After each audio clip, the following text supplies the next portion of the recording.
Abdourahmane Fall baax nga yaatu nga Abdourahmane Fall baax nga yaatu nga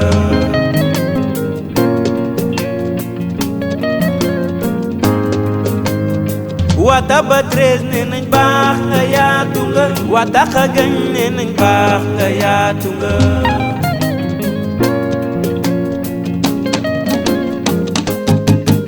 baax nga yaatu nga yiw nga maanu nga dande mayo gërëm nañu la baax nga yaatu nga yiw nga maanu nga waa Mbawar gërëm nañu la Abdourahmane Fall baax nga yaatu nga Abdourahmane Fall baax nga yaatu nga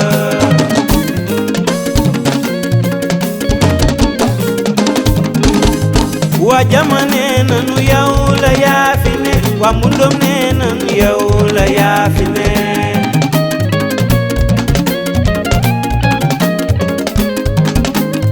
Cañade nee nanu yow la yaa fi ne Dande Mayo nee nanu ma yaa fi ne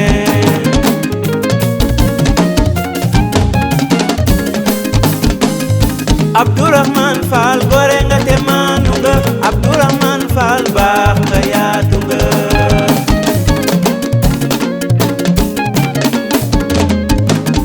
baax nga yaru nga yiw nga maanu nga Abdourahmane yow de gore nga baax nga yaru nga yiw nga maanu nga Abdourahmane yow de gore nga Abdourahmane Fall baax nga yaatu nga Abdourahmane Fall baax nga yaatu nga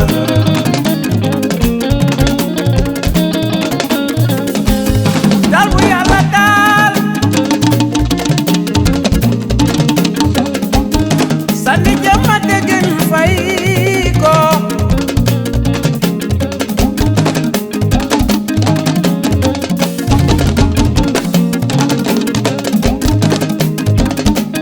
Fall mu Yàlla faale Fall mu Yàlla faale Abdou Fall waa jama joxoñ nañu la Fall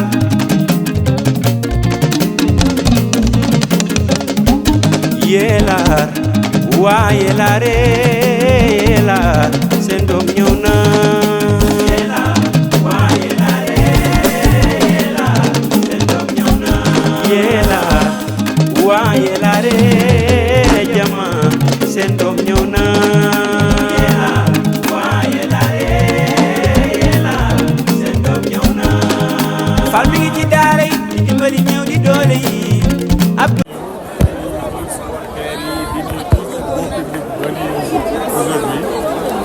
bon maa ngi nuyu le président de la zone 11 Mbodj monsieur Mbodj moom mi nga xam ni moom moo présidé comment dirais-je encore la zone 11. Aujourd'hui je suis venu pour célébrer le démarrage d'un tournoi loolu moo ma fi indi mais je ne suis pas venu que ça je suis venu lancer un message pour qu'on s'occupe davantage de la jeunesse. Moi je crois fondamentalement à la jeunesse, notamment celle de ma commune. C'est une jeunesse malheureusement qui manque de beaucoup d'infrastructures. Aujourd'hui, on a dû reporter les matchs qui auraient dû être joués hier, de les reporter pour jouer l'Entaï, tout simplement parce que le stade a été inondé d'eau. Et c'est un stade Bohamni. Pour vous dire, stade Bohamni n'est que la commune de la c'est un stade qui sert à deux communes différentes. Donc, Warul n'est que l'état Bohamni. C'est impraticable. Ça, je lance un appel solennel au maire de la commune de Ross Béthio. Bi nga xam ni stade bi day servir commune Ross Béthio ainsi qu'une bonne partie de la commune de Diama. Donc nañ ci jóg defar ko bi nga xam ni gars yi dina ko mën a pratiquer en temps réel. Sinon maa ngi encourager joueurs yi, encourager supporters yi, encourager staff bi, encourager encadrement bi, encourager yëpp. Le football, c'est un sport magnifique, c'est le plus beau sport. Et puis, il nous enseigne une leçon fondamentale. Moi, que ni lu nit mën football, à lui seul, il ne peut rien faire. Donc, seul, on peut peut-être avancer, mais en groupe, on gagne et on réalise beaucoup de choses. Je fais un appel à toute la jeunesse de la commune de Diama Et aujourd'hui, je vais faire aussi un appel à la commune de Ross Béthio parce que c'est la commune haute aujourd'hui. Donc tey moom mënoo ñëw fi di wax ak waa Jama bàyyi waa Ross Béthio parce que waa Ross Béthio ñoo la ganale ñoo la yaatal donc di leen woo ñoom ñëpp ñu doon benn. De toute façon la jeunesse sénégalaise elle est indivisible sax waxatu waa plus largement au niveau national c'est une jeunesse indivisible. Donc bu nekkee dans un département dans 2 communes sœurs mënuñu lu dul doon benn gën a jaxasoo gën a yaatalante gën a dimbalante et au final c'est toute la jeunesse qui gagne, c'est le sport, c'est voilà, c'est le pays qui gagne. Merci infiniment à tout le monde. On sait que la zone 11 en tout cas est apolitique, mais vous êtes un homme politique nga ñëw fii nga gis stade bi évoqué nga sax en tant que futur maire de la commune de Diama lan ngay dig jeunesse Diama surtout concernant infrastructure sportive. Da nga ni zone 11 dafa apolitique. Oui. Zone 11 apolitique et les autres zones elles ne le sont pas. Non, je dis le mouvement navétane de façon générale. D'accord, ok. Alors ta question mooy nga ni lan laay. En tant que futur maire de la commune de Diama, ces jeunesse ñëw fii ci commune Ross Béthio du football lan nga leen dig côté infrastructure. Non ñooñu moom inchallah vous savez man le sport, l'éducation c'est des choses sur lesquelles je m'investis en permanence. Avec ou sans mère man lu ma am ku ma xam-xam ni l'éducation loolu daf ma ñor.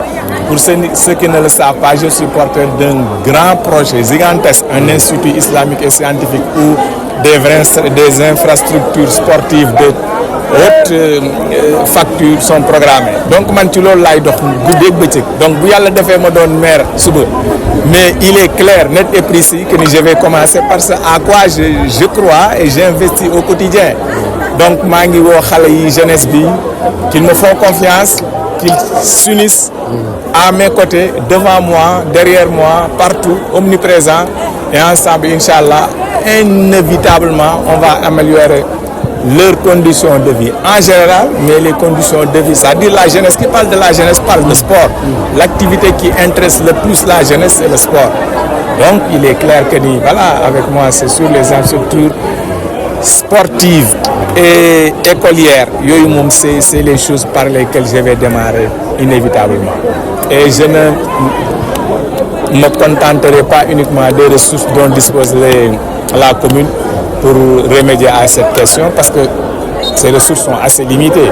Voilà, je trouverai des partenaires où qu'ils se trouvent pour que très rapidement on trouve les infrastructures qu'il faut pour mettre la jeunesse dans les meilleures conditions qui soient, pour étudier d'abord et pour s'épanouir à travers le sport.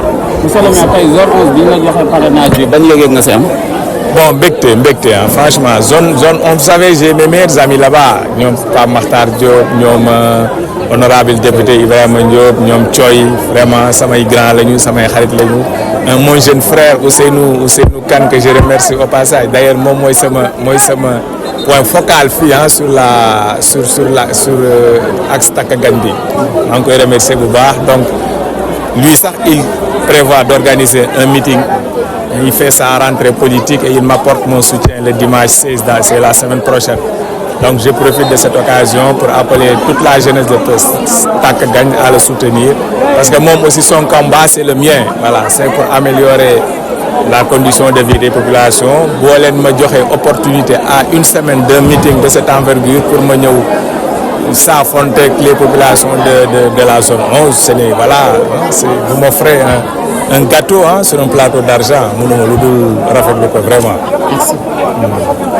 Merci beaucoup.